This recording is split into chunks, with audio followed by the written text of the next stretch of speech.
All right, we're going live, everyone, for a new episode of the Electrek podcast. As usual, I'm Fred Lambert, your host, and I'm joined by my co-host Seth Wintraub, and we have a special guest today, Jameson Dow, coming us live to discuss with us the Hi, everyone. Tesla shareholders meeting. Um, we don't have a usual sponsor this week, but we want to give a quick shout out to the Electrek American Solar Challenge 2024. That's coming up real soon, so we're gonna have a little bit more to say about them later on the show. Stay tuned for that. It's a very cool project. But yeah, like I just said, the main story is gonna be everything that came out of the shareholder meeting yesterday. Then we have a little bit more to talk about Tesla, and then some cool news from Lucid, Lotus, and a little tidbit of information about Ford that we want to discuss too. At the end of the show, as usual, we're going to take you guys' question or any other topics in the EV world that we haven't discussed today that you want us to discuss. You can put them in the comment section right now. We are live on all of the platforms. All right. Let's start with just like the shareholder meeting starts with the boring stuff. Though this time around, it was not that boring because it was actually probably the main headline of this whole thing, and it was the proposal to ratify Elon's 2018 CEO compensation plan that was rescinded by a judge earlier this year, and the incorporation move to Texas. Now, the actual meeting itself didn't have much of a surprise because Elon actually leaked the result of these two proposals just a few hours the day before, right? Yeah, it was the day before, and it was actually a couple of hours before the voting ended, which was a little interesting. Yeah, I've heard some people say that before the voting ended, but technically you can vote all the way through the actual shareholder meeting because the Tesla's IR person, or in this case, because the Martin Viecha retired from Tesla this week, it was the deputy general counsel that was there. But he says, like, you guys can still vote right now and then close the poll, announce the results. And the results were, obviously, for these two proposals, were approved by a strong majority, I might add. And so the other proposal, both from the company, from the board, and from outside shareholders' proposals, the results were mainly the most important ones: the two re-election of the directors, specifically Kimball Musk, Elon's brother, and James Murdoch, the former CEO of News Corp. Is that it? News Corp? So no, James Murdoch is the son of Rupert Murdoch. But he was CEO of News Corp at one point, no? I don't. Maybe not News Corp, but he had a job at News or whatever it is. Yeah, one of the many little corporation he under was his umbrella. Chairman and CEO of News Corporation of Europe and Asia, not the whole thing, I guess. Okay. But makes sense. He was involved in the business, and he's kind of the black sheep of the family, apparently, because he believes climate change exists. That makes a black sheep in that family. Maybe the white sheep for that family. Yeah, sure, the white sheep, exactly. That's a better way to put it. All right. So they were both reelected, and I might add, Kimball was reelected with a stronger majority than Elon's CEO compensation package, which was interesting to see, right? Yeah, a little bit. I actually, that was where I was thinking that there might be a change, because even though I thought that the CEO compensation package would pass, I thought that maybe at least some of the shareholders would acknowledge the governance issues that were highlighted by the judge. Mm-hmm. And even though they want Elon to get paid, they could still, he'll get paid, but we don't want this situation to happen again. So let's change things up at the board, have the board more independent. And Elon's own brother being up for re-election was a great opportunity to do that, and shareholders didn't even decide to do that. So that's why I feel as a Tesla shareholder, I feel like very disconnected from the shareholder base at this point. I'm actually thinking about selling now. Like I've been flirting with the idea for a while, but after seeing that shareholder meeting, seeing that I don't feel aligned with the shareholder base anymore. I just I'm sure you guys are going to try to convince me to not sell. I still have my share. Your Yeah. one share. Yeah, same here. I have one novelty share. I have considered getting rid of that one novelty share because I feel the same weird disconnection as you. I kind of want to Hmm. wash my hands out of the whole thing. But Actually, I have 15 shares because I had my one they share split. then split See, 5 in 3 ways. mine split too, but I sold off all but one each time it split. Yeah, and there were two other proposals from all the proposals that the board suggested were approved by shareholders, and there were a bunch of shareholder proposals which generally get shut down, but now two of them were approved, and they were the ones. Which one were they? They were the one for the board director terms from 3 years to 1 year. So I thought that was actually good because at least we're gonna have. But it depends because I think like now, for example, Murdoch and Kimball still get 3 years because that was before that. I think those were actually advisory proposals. So even though it's clear that the shareholders want it, Tesla may not implement it. Oh yeah, I'm they not still sure. need to implement it. Yeah, you're right. Yeah. And then also the fact that it happened all at the same time and they were being reelected for a 3-year. I'm sure that Tesla will be like, well, you elected them for 3 years, but maybe we'll consider 1 year from here on out. But I frankly, I think they're just not even going to do the 1 year thing. Oh yeah, you would not. That would be weird to do, considering like there was all all the messaging around Elon's compensation package was about shareholders' Shareholder rights. democracy. Yeah, yeah. I would be surprised if they don't go through with it because it would be like the epitome of hypocrisy. And the other one was about the regular majority rather than like was it the 60% majority that you needed before that? Yeah, 67, I think, which is 67. just. I mean, it's already difficult for a proposal to get a majority if the board recommends against it.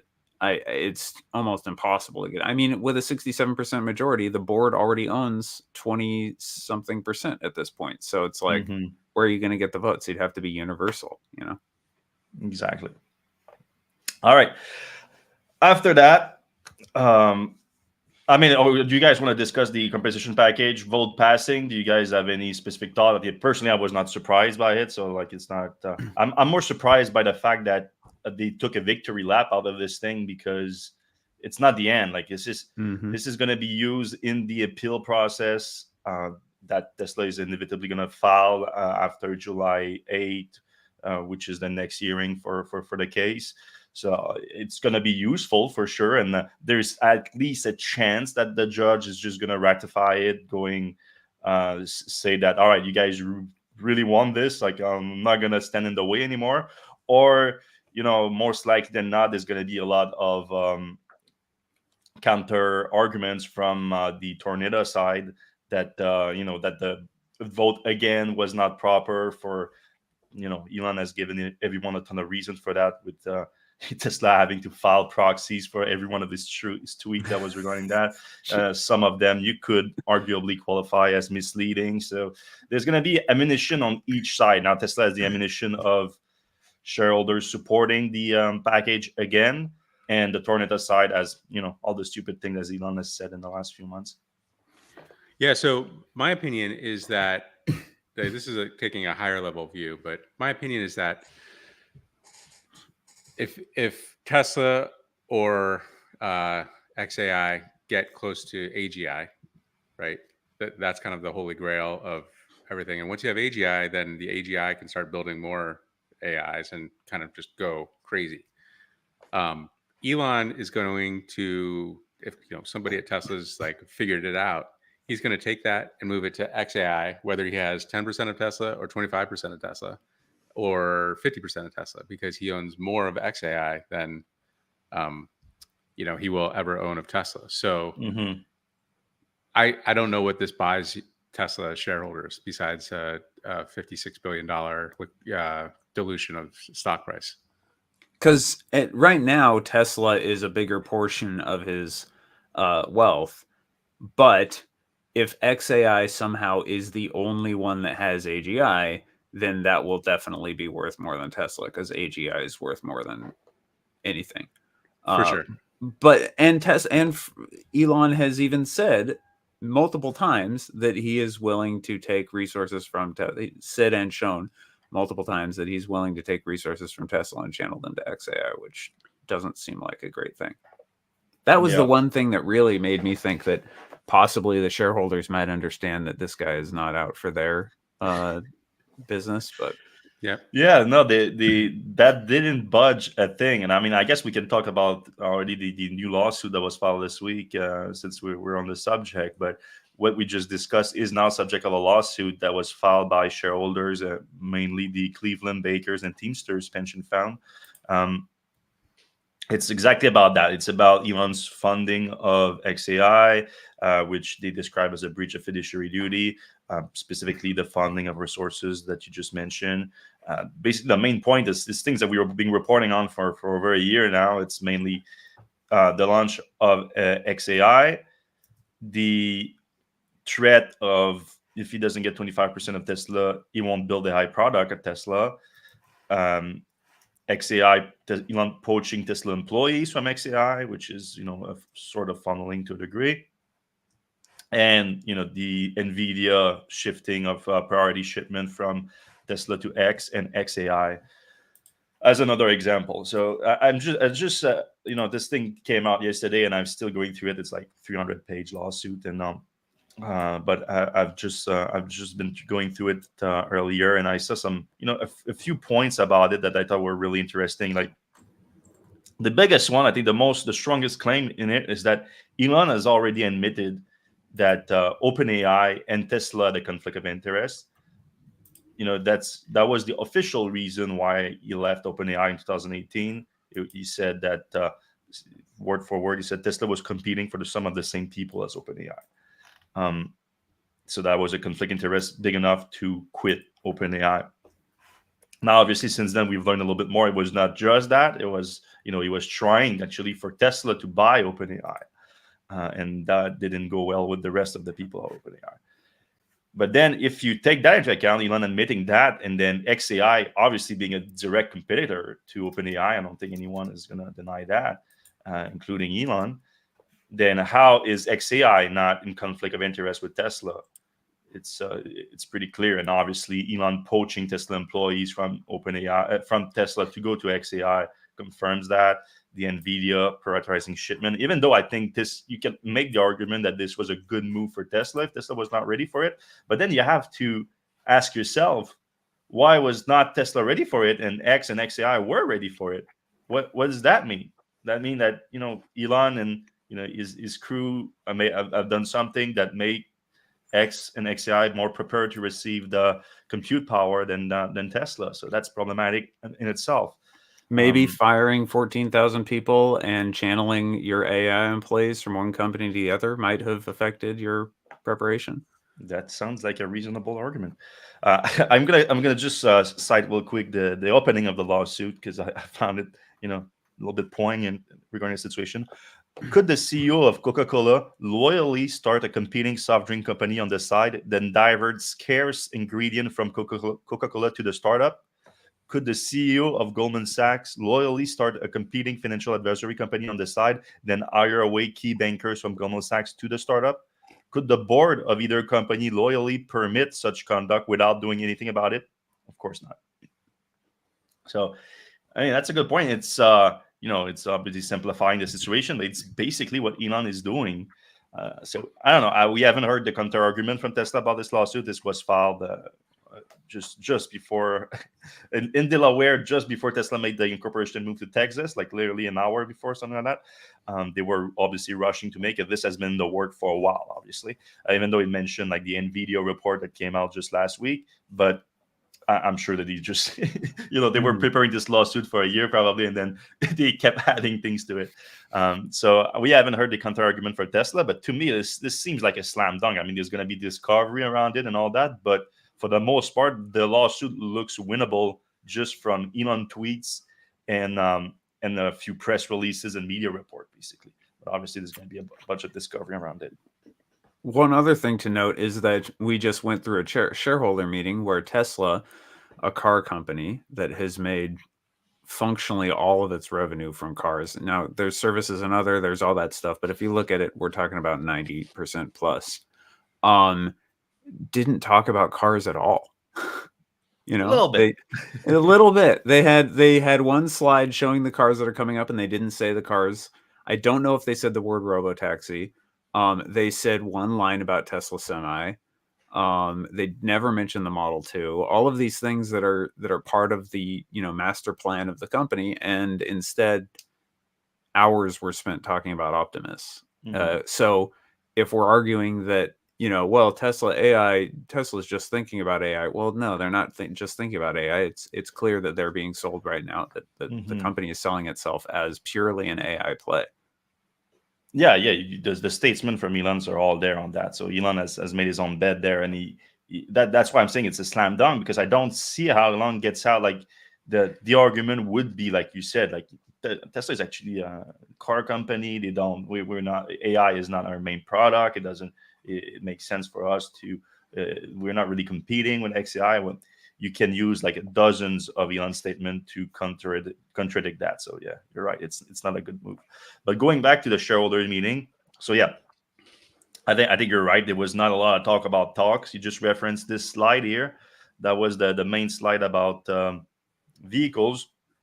So revealing sort of 3 vehicles in the upcoming vehicles that haven't been revealed just yet. So it raises some question, because what are those vehicles? First of all, like I see a lot of people talking about, oh, this is a van, for example, just by looking at the shape of it underneath the cloth.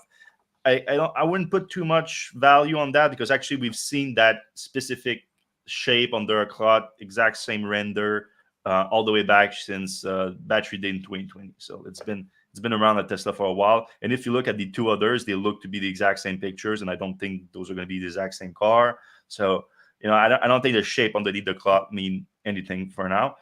But we kind of know what those vehicles should be. I think this is the robotaxi most likely.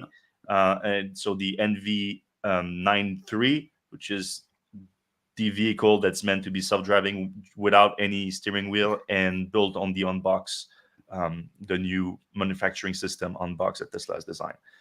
The 2 others, if you would have asked me 6 months ago, I would have said that those are NV91 and NV92, the small sedan / hatchback, a little crossover, compact crossover, built also on the Unbox performance. But those have been canceled, postponed, however you want to call it.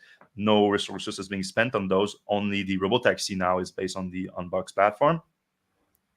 But what they are likely is what Tesla confirmed at the last earnings, that they are instead building cheaper vehicles on existing platform, but using some of the technology from the next gen platform built on the existing production line.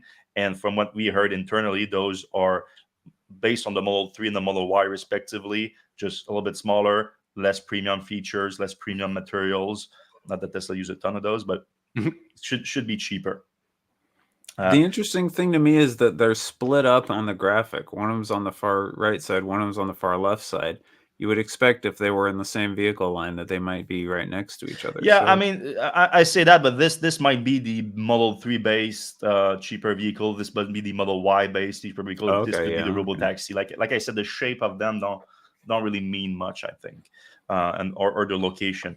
The only thing that this location might mean something would be the Roadster. But then if we include the Roadster in there, then where there's one vehicle that's missing, Right. or the Roadster is missing, which I think is more likely. Obviously, Or the Model Roadster, 2 is just going to be one platform, and it will just be one like small SUV type, and they just didn't want to put that on the graphic. Maybe they're going the direction of everybody else and just deciding to not do sedans anymore. Yeah, it's not what I've heard internally. Internally, I heard that the 2 new cheaper models are based on Model 3 and Model Y.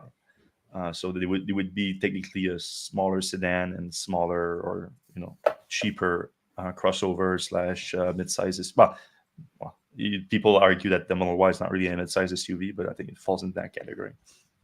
But yeah, it does raise the question, like, where's the Roadster? Because Elon recently said that that the Roadster would be a new version of the next gen Roadster would be unveiled by the end of the year, and then production next year. I've heard, I haven't reported on it because it's a single source, couldn't confirm it, but I've heard that this has been pushed again, and I think this kind of had some credibility to that. I mean, end of this year is just. We need to come up with a new phrase there, don't we?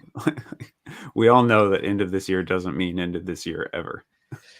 I mean, that was just the unveiling of an updated version of it too. And when he said that, he said that he just came out like of an engineering meeting, like approving the new version of it too. So, all right. Oh yeah. Before we go to that, let's go real quick to another thing that has to do with Tesla's vehicle, the Cybertruck. One of the rare concrete new information to come out of the meeting that was not just like a big projection into the future was that Tesla has achieved a production rate of 1,300 Cybertrucks per week, up for 1,000 that was achieved in April. And Elon has confirmed that the Tesla also said that now the goal is 2,500 per week by the end of the year. So Tesla prior has only talked about the overall high volume production capacity of 5,000 achieved around 18 months after the start of production, which would put it sometime in 2025. Now they are putting a new target for the end of the year of 2,500. And Elon has added that Tesla plans to move away from the Foundation Series production of the Cybertruck next quarter in Q3. So that would presumably reduce the price of the Cybertruck, because right now Tesla is producing the Cyber Beast and dual motor Cybertruck, which are $80,000 and $100,000 vehicle, but with this Foundation Series package that basically adds all the options on the vehicle, including full self-driving, including the power share system and all that, and a sticker. There's a sticker also, so that is basically valued at $20,000 in there. So Tesla would likely break those down in option instead of bundling everything together, bringing the cost down to $80,000. Obviously, the $60,000 or $70,000 rear-wheel drive version that is not planned until next year. But still, it's cheaper. an impressive ramp. I Not mean, bad. if these, that he said it's a peak of 1,300 Cybertrucks, so maybe they're not quite there, but it's impressive to have ramped it up that high. Now we've got to see if the market sticks around for it once we get up to really volume numbers. Yeah, I mean, $100,000. There is a limited market for pickup of that price range. So as soon as you go down market, you're gonna open up. But I think also I've seen a lot of people just canceling their reservation for the Cybertruck over the last 6 months or so, just because the price is the main one, I think. But some people are also disappointed in the actual specs compared to what was announced last year, especially like the range being only achieved through an extended range battery pack that we haven't heard about the pricing of yet and the delivery timeline. Or if it'll even happen, because it could be another one of those things where they just say, oh, well, nobody wants it, which is fair. I don't know that I would want it, but yeah, I mean, also how it works exactly. Can the customer take it out by themselves at home? Yeah, like 1,000 pounds in your garage. Yeah, it doesn't seem practical. Other thing regarding the current fleet, Elon, looked like he was convinced on stage to do a one more time for the FSD transfer for existing owner. So there's something that owners have been asking for a long time. Elon has been using it as more of an end of quarter incentive type of thing, where you would temporarily allow current owners who have the FSD package to transfer it to a new vehicle in a way to boost sales, rather than actually doing the right thing and allowing people that have bought the package for something that Tesla has yet to deliver to just transfer it to a new car if they want to. Like, these are loyal customers. They actually want to get a new car from you, despite the fact that you've been misleading them about this thing for years. This should be a no-brainer. But Elon has been extremely resistant. I mean, on this meeting, actually, at some point, I don't know if you quoted him in that article, but yeah, well, it was just no the last time. Yeah, well, that was the last time. Yeah, the last time he was asked that. So that actually is a good lesson. If you want to ask something to Elon, don't ask him on a call or ask him. Well, actually, that was on the earnings call through the C website. So it was really just a comment from a shareholder that he responded to no. It's a lot harder to say no to someone in their face. So it looks like Elon is human in that sense, because he also was able to get convinced by that guy on stage. So that was cool. But again, he said it like, okay, one more quarter. Like, I'm gonna make you a favor. You're not doing anyone a favor there. You're just doing the right thing, and doing the right thing would actually be making it permanent. And I think we all agree on that here. And after all the hemming hawing of like, oh, it's so complex for a sales organization, and I don't know if we can do it, and blah blah blah. It's like, just so you just flip the switch forever. It doesn't need to be complex. Just do it once, and don't have to go back and forth on it. Write a new web. And he didn't really say the back and forth was the he really said there's a lot of complexity to it on the sell side, and like the guy said that like self-driving is solved, but self-driving transfer is apparently too complex of an issue for Tesla. Right. It makes no sense. So we have the most AI, what was it? The best real world AI in the world, but we can't figure out how to flip a checkbox from one guy to another. Makes no sense. All right, now let's go to the meat of the meeting, the bots, because Elon started out the meeting, the quick thank you for giving him 55 billion in options, but after that, he went full on. All right, how do I justify that? And his justification was like, Tesla is going to be, and I'm quoting here, 10x what is the most valuable companies today, which are about like $3 trillion, which would mean, about $30 trillion in value. And most of that is going to come thanks to these little things here, these Tesla bots, these Optimus robots, humanoid robots.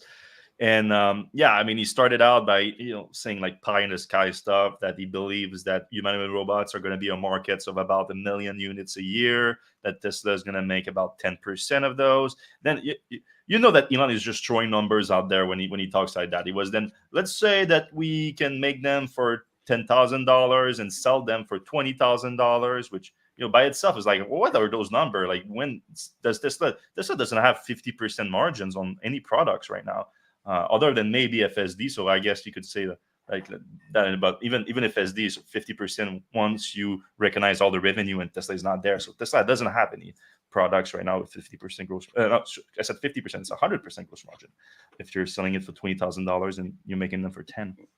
Well, and so the other thing is that you talk about throwing out numbers. Even during the presentation itself, those numbers changed, because at the very beginning he said that this would be worth 20 trillion worth in market cap, and then 3 minutes later he says, oh, it's probably 25 trillion in market cap. And it's just like, well, you just added literally the two most valuable companies in the world onto your company, just as you were making up numbers.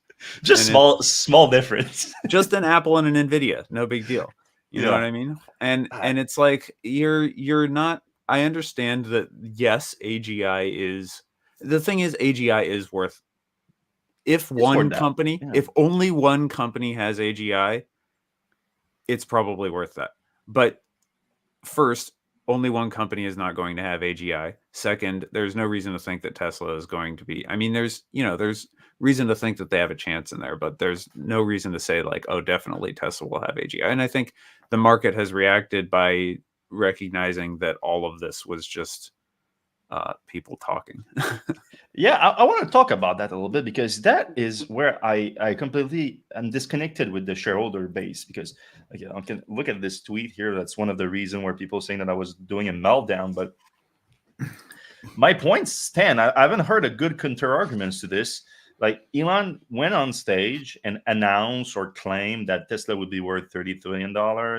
That Tesla is, he said that Tesla is now making NVIDIA level chips. Like that's designing them, I should say. They're not producing them, but they have NVIDIA level chip. And as he said that, the reason why we use our own chips is because no one is doing anything better. NVIDIA is worth trillions of dollars right now. I would think that this is huge news. Like, the Optimus is going in limited production to 1,000 to a couple thousand units next year to be used in Tesla factories, and then higher volume production after that. And then he said for the 100 times that self-driving is coming soon. But yeah, so you put all that together. Those are, if you believe Elon Musk, and it sounds like the shareholder base believe him. They just they just ratified his composition plan. They voted for board members that have completely ignored any kind of governance issues. So the majority seem to believe that the narrative, that the judge decision in Delaware was, politically motivated and all that, there was no actual issues with governance at Tesla. So if you believe all that, then you believe Elon. And why are you not, why does the stock not responding? Like if I was a shareholder in Tesla, and I am, and I believe this stuff, I'm buying like crazy right now. This is the investment opportunity of a lifetime, going from $500 billion to 30 trillion with all of that incredible technology that he just claimed to have. And in a couple of years, because wasn't he Yeah. talking about we're going to ramp up Optimus to the point where everyone's using it in 2025, was it, I think? Or 26 was the number? Yeah, he said more 2026, which is a delay from the something that he said just a few months ago. But, even the fact that if Tesla has a 1,000 to a couple of thousand Optimus in factories, that would already, insinuate that the robot has achieved a level of usefulness that is incredible. Because, if you find the use for 1,000 or so humanoid robots in your company, obviously Tesla has tens of thousands of employees. So I'm sure they can, look at their workload at those employees and try to go for the lower hanging fruit of what a humanoid robots can do. So because I'm actually someone that is somewhat bullish on Optimus in the sense that I see what's happening with AI right now. I do notice a really quick ramp of improvement, exponential improvement in AI capabilities. So I think that now with the improvements in AI, it does make sense to have humanoid robots around, which you combine those with AI, and I think indeed could take a lot of jobs away from humans because of it's pretty clear how useful actual performing humanoid robot can have, because you don't need to design anything specifically for industrial robots to do a specific task. Everything that is designed for human task, a humanoid robot would be theoretically capable of taking if the AI capacity is there and if the agility of the robot is there, which Elon said some interesting about the ends going from 11 level of freedoms to 22. There's a lot of interesting thing like that. However, like if you think like that, I just don't believe in that it's going to be this quick of a timeline. Obviously, I think it's going to take a little bit more time than that. But if you believe him on that, like, why are people not buying this stock like crazy? Yeah, well, and then he also said recently that Tesla had baby AGI, which I don't even know what that means, but that suggests that he's getting close, to having some sort of AGI breakthrough. And it's like, well, if we're on the precipice of that, getting a not just 10x, but what would it be, almost like 70x or something improvement to get to a 30 trillion market cap, like, oh, maybe that's worth a few bucks. But people don't seem to believe that. And part of one of the things that I wanted to mention about this is that, I don't know if anyone's ever watched Shark Tank, but oftentimes the pitchers come on and say something like, oh, this is a $1 billion global market, and just imagine if we can capture 1% of that. And it's like, okay, so that's imagining. Now show us you capturing 1% of that. What's the plan to get there? Do you have a product? Are you selling the product? How are you going to get it to people? And on the one hand, Tesla isn't just a Shark Tank pitch. They're one of the biggest companies in the world, and they have manufacturing expertise and engineering expertise. They've solved these problems. But Elon did say that whole, what if we gathered 10% of the market? And it's like, that's very, very speculative, very, very imaginative. You can't just give yourself 10% of a market and say, by the way, you should give us 20 trillion market cap because we think we can do this. There's a lot of steps between here and there. Yeah, there's a lot of numbers that just didn't add up. Like he compared it to the auto industry at 100 million units a year, but then he said 1 billion units for the robots. Then he said he sees people having like more robots than people. Not in any specific like multiplicator there, but there's 8 billion people on Earth. And because every Malawian is going to buy a $10,000, $20,000 humanoid robot, right? But obviously, I think he's more talking about like the rich people are going to have like 100 of them, and then poor people are going to have 1 or 0. Right? But anyway, even those numbers don't add up, because 1 billion units a year with just 8 billion humans, like is there, let's say it's 2 to 1, so it's like one replacement every 16 years. Like what's the actual replacement rate on that? Like it's not clear. It did obviously look like he was just throwing out numbers. However, I also agree with him that if Tesla can deliver on a useful humanoid robot and be one of the first to market, then sure, like they're gonna take a big market share of that. But I think I would like to see Elon, or even if it's not Elon, Tesla in general, enter kind of an Apple era of talk about the products once you have them. Like, this is nice when, like, obviously there's an army of reporters like yourself that's going to reveal a lot of things before they come out. But Apple, so for example, because I use Apple for example, we knew about the Vision Pro before it came out, but Apple kept its mouth shut and basically just said, like, oh, we like virtual reality, augmented reality, that's coming and everything. But there was no announcement of a product until they actually had the product ready to ship. Basically, I think there was like a month or two in between. Yeah, but and the Apple Car also, that they've never said a single word about ever. Yeah, and everybody reported on it, and it happened, and they were thinking about it, and then they stopped it. And to Apple, if you listen to Apple, there's no embarrassment there at them losing the project, because it's like, well, we didn't say that we were going to take over the auto industry. We just were thinking about it. Yeah. Costs them a lot of money to do that, though, but still. Yeah, sure. But when you've got they have a lot of money, 100 they have in the bank. Yeah, relative. Everything is relative. All right. A couple more Tesla news before we jump into other companies. The UAW, the United Auto Workers Union, has set its sight on Tesla. They have already warned us about that after their big wins against the big three. They said that they're going to look at the non-unionized automakers in the US, and obviously Tesla is a big one. And what happened this week is that now they are taking advantage of the layoffs, of the low morale at Tesla lately. And someone sent me this notice that was apparently posted in the Gigafactory Texas bathroom. And it says, Tesla's layoff of thousands of employees, brutal, unfair, and unnecessary. Our hearts goes out to our affected coworkers whose lives have been suddenly upended. Share how Tesla layoffs are affecting you and your coworkers. And they put a link for that. This moment is a call to action for those of us who want to build a more sustainable workplace at Tesla. Without a union, Tesla has free reign to take this kind of brutal action whenever they find it convenient. That's why workers at Tesla and across the auto industry are forming unions. Unions are workers sticking together to achieve success and stability, providing for our families and building for our future. With a union, we can negotiate stronger rights and protection in a non-enforceable contract instead of the company having total control over our working condition and our lives. Taking action now by asking coworkers to sign an authorization card to form a union at Tesla, and then there's scanning a QR code that's there.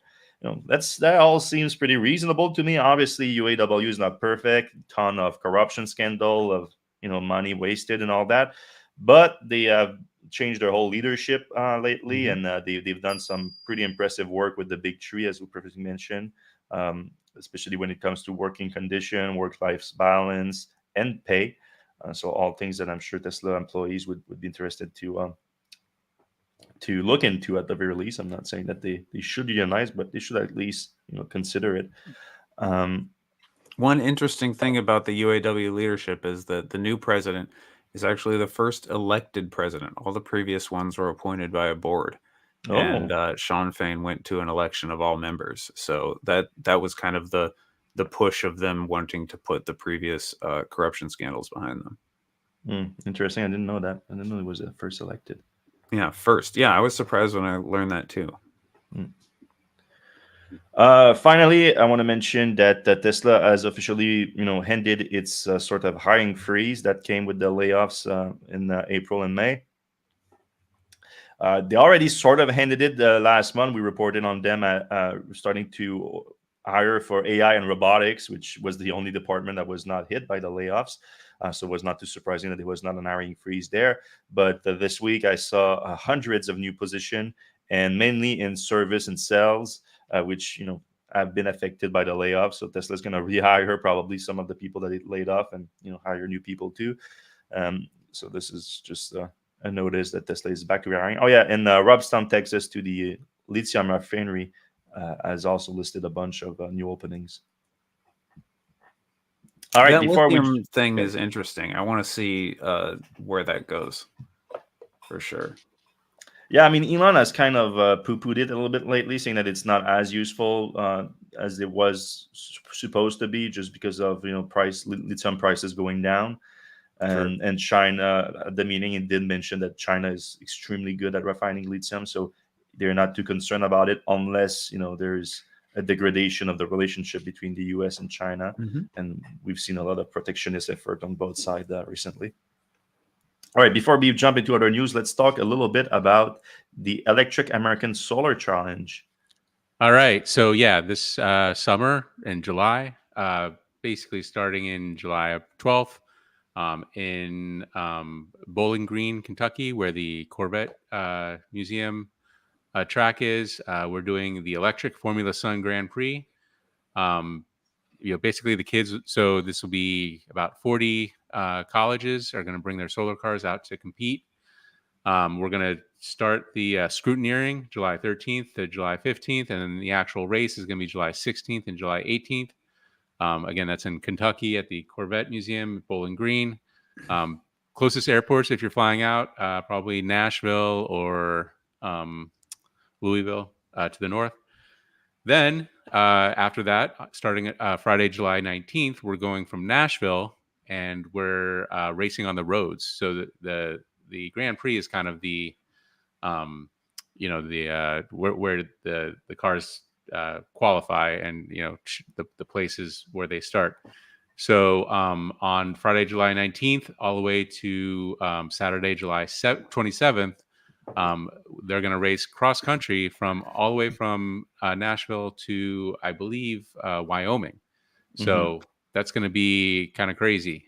So if you're anywhere, St. Louis, along the path, and you can see it on the website that's linked in the show notes, come out, come see some cars, some kids who are about to get rich, but they're still in college building solar cars. So it's a great opportunity. If you have some donation money, that also helps.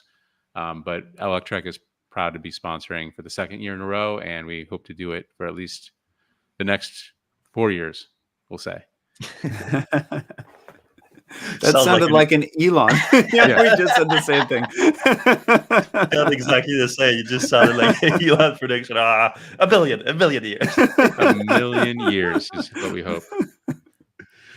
All right, let's talk about Ford a little bit, because they basically gave up on their Model E program for dealers this week, and the said that all the dealers can now sell electric vehicles. So Ford has been in a fight with their dealers for a little bit. We've noted several times at Electrek that we think that not all of them, but generally speaking, third-party dealers, franchise dealers are a bit of an obstacle to EV adoptions, because they want to sell what's in their lot, obviously, and to be fair, there's not that many EVs on their lot, so they don't focus on that.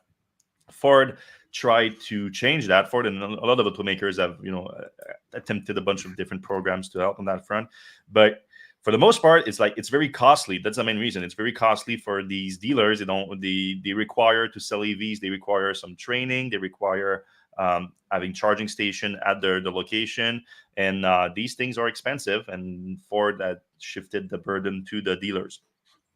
So, if I remember correctly, some numbers here when the program first started. So.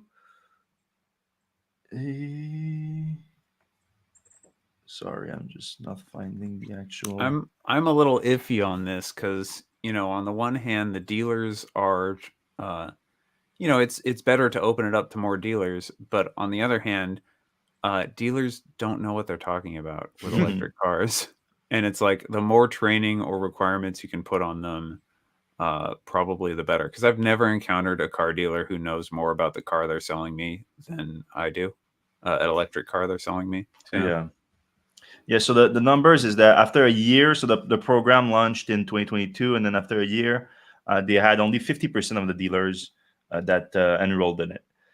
So that's but that's still almost like 2,000 of them. So it's there's a lot of Ford dealers out there. So yeah, and then after that, they've been like negotiating with them for a while, and then they couldn't get enough of them on board, so they just gave up and said, all right, you can still sell it, because the incentive from Ford is like, you're not going to get the Lightning, you're not going to get the Mackie if you don't enroll in that program, deploy the charging station, get your staff educated on the EVs. And they did their best, and then now they said no. It's a bit controversial, like for the reason you said, but also from the dealer's perspective.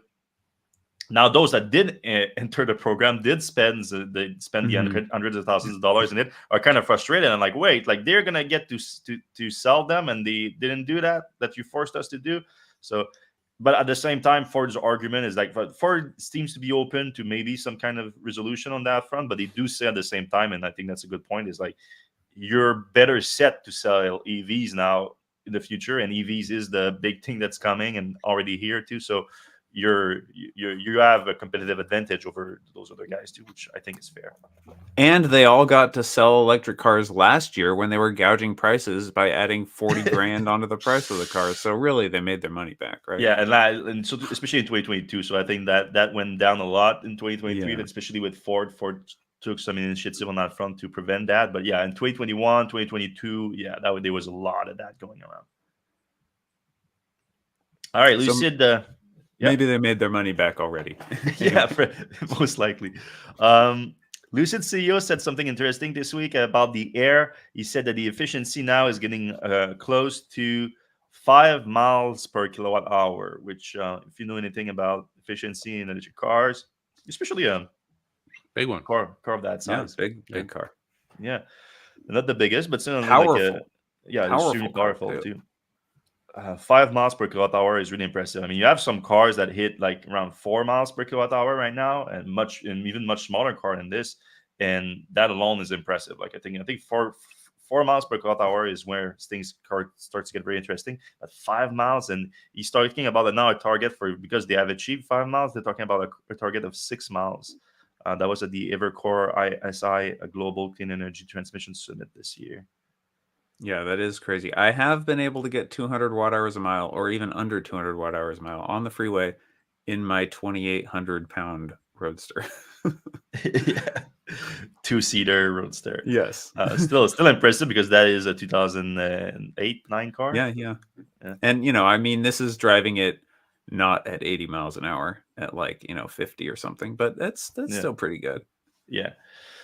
No, I'm interested about Lucid. Like, I'm obviously, financially speaking, they're not in a great situation, but it looks like they are, sticking out there. And I haven't driven the Lucid yet, so I've actually seeing if I can get one for a road trip coming up at the end of the month, so I can form a better opinion on it. Yeah, the thing is, their tech and their packaging is really impressive. Like, if you've seen the motors and the battery packs and the controllers and everything they have demos whenever they go to some event, and they're all really, really well packaged. Just very small, efficient power to weight ratio of the motors and everything is very high. And I think they're ahead of everybody on all of that. But the issue with that is that a lot of that kind of doesn't matter that much, because if you're getting a motor that's 98.5% efficient instead of 97.9% efficient, it's really not that huge of a difference. So it's good for potentially selling powertrains to other companies and things like that. But then the issue of putting all that great tech into a car and then marketing the car and all of that stuff, that's the sort of stumbling block that has come up against them. Not that they're bad cars, they're great cars. It's just that, $100,000 sedans are still hard to sell in the US, especially. Yeah. All right, one more piece of news to discuss, and then we're going to jump into the comment section. So if you guys have any question, you can put them in the comments right now, whatever app you're listening to, YouTube, X, Facebook, whatever. We're going to get to them in a few minutes. It can be about the subject that we just discussed today, Tesla shareholder meeting, the Ford dealership, whatever, or it can be a different subject in the EV space that you want or opinion on from Seth, Jamie, and I. Last thing I want to discuss, though, is Lotus achieving an impressive charge rate with the Emeya. Do you guys know how we pronounce that? Emeya? Emeya? Yeah, I think. Sounds right. Yeah, so Lotus is making a little bit of a comeback in electric vehicles with some new supercars, super SUVs that they are doing, and they just released something interesting here that was apparently verified by a third-party consulting firm P3. So it's the Emeya achieving a 10 to 80% charge on a 400 kilowatt station, 600 amp. In only 14 minutes, to a 10 to 80% in 14 minutes, which is pretty impressive.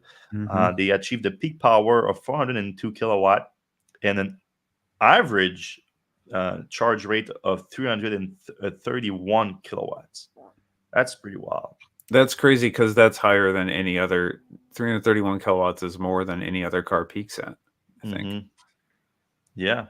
Because even the Taycan was supposed to peak at 350, but it actually peaks at 320 or something, or 280. I don't know. Yeah, something like that. Yeah, I mean, there's not a ton of obviously of 400 kilowatt stations out there, but maybe in Europe, maybe. Well, they- and they- we'll see that as time goes on. You know, maybe there will be more of them once there's cars that can actually take it. You know. I think they posted the entire session, speed run of the session. Yeah. This is impressive. It's better than the Ioniq 5, which I had previously declared the charging champion, with its 5 to 80% in 18 minutes. But it also shows that this is such a huge increase in charging speed, but the practical difference is 4 minutes, which makes me think that really we're just about there when it comes to EV charging, like DC charging, and it's more about making sure that we have enough high power stations deployed, and we just get every car out there up to the 200, 250 plus kilowatt level for charging. Once we do that, I just don't really see. It doesn't seem like a barrier to me. Road tripping in an EV at this point with the best stuff that's available, at least. Yeah, I agree with you. I think it's mainly a solved issue. It's the infrastructure at this point that we need to grow, and making sure that the next Bolt is more than 50 kilowatts. Yeah, and also 54. maybe 54. Yeah, 64 would be nice.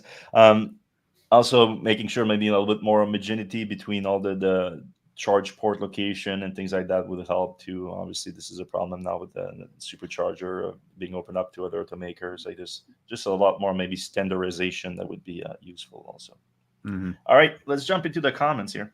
All right, E for Electric, friend of the show, met him at a couple of car events. Yeah, I've never seen so many people kiss Elon's ring. He continues, do you guys think it's ethical for any of your staff to own any of the automaker industry stock? Obviously, we all do. So, yes, it's What ethical. kind of question is that? If you know the answer already. Yeah, I he's do not have one share of Tesla. And also, I have a ton of share of Tesla, and I think you could make the argument that I'm one of the most critical people about Tesla. So That's true. That's a good so point. I don't think it's a real issue. Everyone is biased to a certain degree. As long as you disclose your biases, there's no real problem. And also it's also kind of, I feel like it's a little bit big-headed that you think you can move the markets with your, hey, I don't like Tesla for doing this, and okay. I mean, we're all like we're not day trading on our news stuff. We're all long all of our EV and green energy stocks. So that's kind of our take on it. Carl in San Diego, should regulators start forming rules for EVs that encourage adoption of small battery, lower impact vehicles, either by penalizing large battery luxury cars or incentivizing small, or do both? I mean, the one thing we're is, there yet. Yeah, I think the biggest incentive is the big batteries cost a lot and smaller batteries cost a lot less. So the capitalism component. Price wise, we're already there. Price wise, too. There's most incentive have a price cap too that kind of plays into that. Like you cannot easily fit like a 200 kilowatt hour battery pack in a car that can cost less than 50. What is it in the US? It's $80,000 for a truck and 55 for a sedan. Like it's not easy to do. Yep. Then again, California actually is doing the opposite of this in the much ballyhooed electric car requirement for 2035. They also say that you have to have a minimum battery size, and I think it's minimum battery range, and it has to be, I forget if it's 150 or 200. I think it's 200. And I actually sent feedback saying, no, that's crazy. Like, people should be able to buy an electric car that's that's 120 miles or something like that. So, yeah, I agree with that concept, but also, we kind of aren't there yet. So, yeah, infrastructure needs to catch up as well. So Carl in San Diego is going on a little bit of a rant. Those sycophants expressing their adoration for Elon was pathetic. People really believe he's second coming. SEC should have shut down Tesla's spending money to bully shareholders. Tesla's a sinking ship. How do you maintain ownership of AGI? It's science fiction. Yada yada. I do think there's an interesting point about the spending money on the on this specifically. Like, if I was Elon, at the very least, I would ask my compensation package to be reduced by the amount of money that Tesla had to spend on this. Like, Well, I think that would be fair. Sure. Because I honestly, mean- it's his fault. Like, that would have never happened if Tesla had proper governance, and that's the reason where he's the reason why there's no proper governance. But that's, I mean, by how much did they have to spend? I mean, unless we talk about the lawyers' fees, like, I'm talking about that too. Yeah. yeah, one thing that he might have done, and this is, I had a conversation with a real business guy, a family friend who's a real business guy, and he's owned big companies and he's very rich. And his take was, when you're in a situation where you just fired a whole bunch of people because you need to get costs down for your company, don't you think that maybe the optics of taking a $56 billion plan and not deferring it, he could just say, you know what, this is compensation that I know I'm due, but maybe I'll defer it by a couple of years because we're in a really rough spot right now and I just had to fire everybody. Like, that would be the right thing to do. But in this situation, he instead just continued on a rant for a long time after, which, with enough money to pay those 14,000 people 6-figure salaries for 40 years. I just need to keep saying that. And I think that those people are more worthwhile to the company. Those 14,000 very smart people who've done very successful things at the company are definitely more useful than one person. And that's always going to be the case. Yeah, and the shareholders disagree with that. Apparently, that's I've made that argument several times with them, and a lot of them believe that without Elon, Tesla is basically dead. Even though he said the exact contrary to he was asked by one shareholder that question. He was like, "Can you praise some of your employees and talk about what would happen if you weren't at Tesla, if you just hit by a bus?"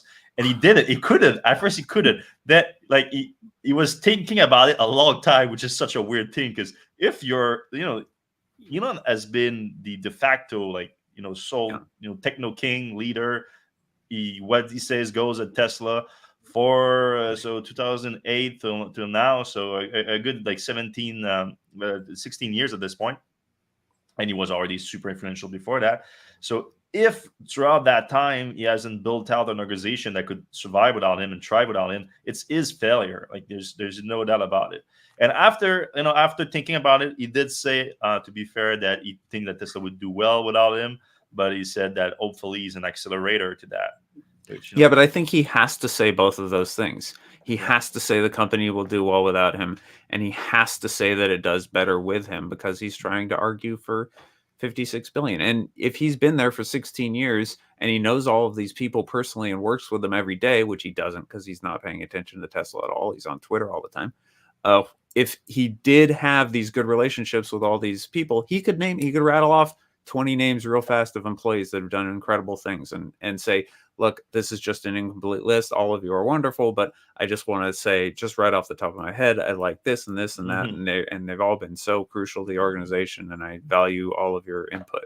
Yeah, because he was specifically the guy that shareholder was specifically asking, he said a bunch of employees, praised you. Could you praise some of them? And he couldn't name one.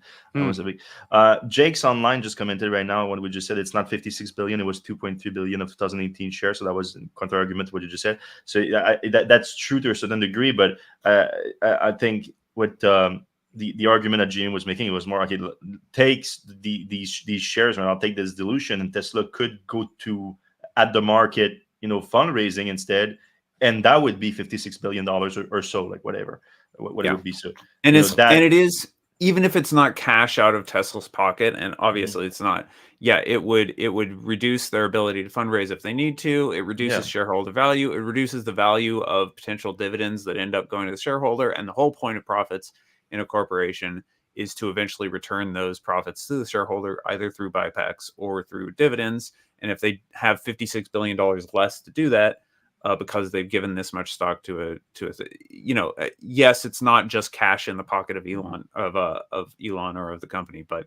if we think about the way all this money can be pushed around to the financialization of the markets, it's still $56 billion from essentially from the shareholders. Exactly. All right, let's move on. We've got quite a few to get through. X can't make robots. That's an interesting comment. They have a lot of bots, though. Right. 12.3 made us optimistic on FSD, and there's going to be a massive AI data centers later this year, plus eventual hardware 5. How optimistic are you on robotaxi now, if not on hardware 3, 4, but hardware 5? I think we've talked about this in the past, Fred. What's your take on that?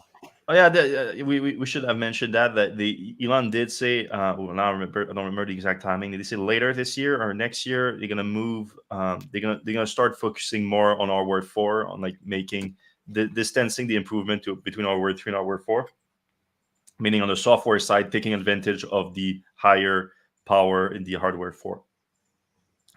So yeah, I mean, I do see a path to Tesla achieving self-driving with a dedicated platform like robotaxi. We've seen Waymo doing that. We've seen other companies achieving a certain level, in level 4 of autonomy with dedicated systems. So I'm sure Tesla can do it, especially using their experience last few years with their system.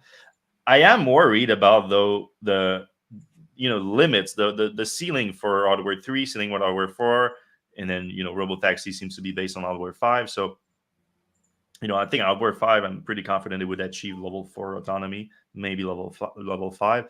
Hardware 3, though, I do strongly believe that level 5 is unachievable, despite Elon promising it. I think that's a big liability for Tesla. I think it's something that Tesla can get over, that at their current state of it's a big company now, a lot of money. They can probably make that right to a certain degree. But yeah, it is a problem. It is a problem. Tesla's promised level 5 to people that I don't think will get it. I think promised level 5 to hardware 2 or 2.5.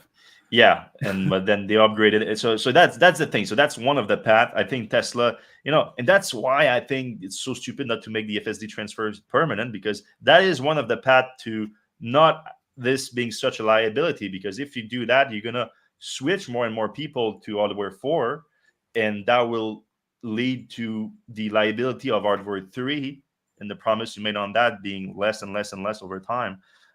But right now, like there could be, I think, like, well, I mean, there have been lawsuits about it already, but it could be like a big class action lawsuit that would force Tesla to reimburse all hardware 3 cars out there. Like I don't see that as outside of possibilities. Yeah, there are multiple lawsuits, and one of them it got ruled that it's going to court this week.